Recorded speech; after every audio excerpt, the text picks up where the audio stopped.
Hello friends, welcome back to my channel once again. আজ আরও একটি নোটিফিকেশন পাবলিশড হয়েছে বাবা সাহেব আম্বেদকর এডুকেশন ইউনিভার্সিটির তরফ থেকে। কী সেই নোটিফিকেশন দেখে নেব।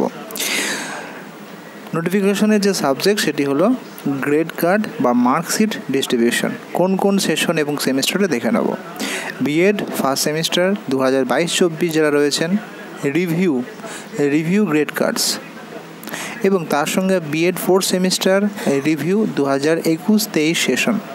আরও একবার বলছি, BEd first semester review result for 2022-24 এবং বিএড 2021-23 ফোর্থ সেমিস্টারের রিভিউ রেজাল্ট। অনেকেই অপেক্ষা করছিলেন কবে রেজাল্ট দেবে, দীর্ঘ সময় চলে গেছে। আপনাদের যে মার্কশিট বা গ্রেড কার্ড ডিস্ট্রিবিউশন সেটা কবে থেকে করা হবে?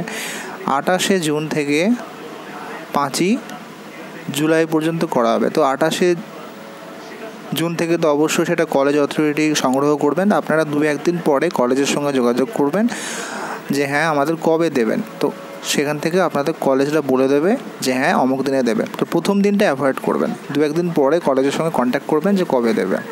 মোটামুটি 30 তারিখ বা 1 তারিখে আপনারা কিন্তু পেয়ে যাবেন হাতে। ছোট্ট একটি ইনফরমেটিভ ভিডিও। যদি মনে হয় যে ইনফরমেটিভ, অবশ্যই লাইক করবেন এবং এই ইউনিভার্সিটি রিলেটেড সমস্ত ভিডিও সবার আগে পাওয়ার জন্য কিন্তু আমার চ্যানেলটি সাবস্ক্রাইব করতে ভুলবেন না। কোনো কোয়ারি থাকলে অবশ্যই কমেন্ট করবেন। ভালো থাকবেন।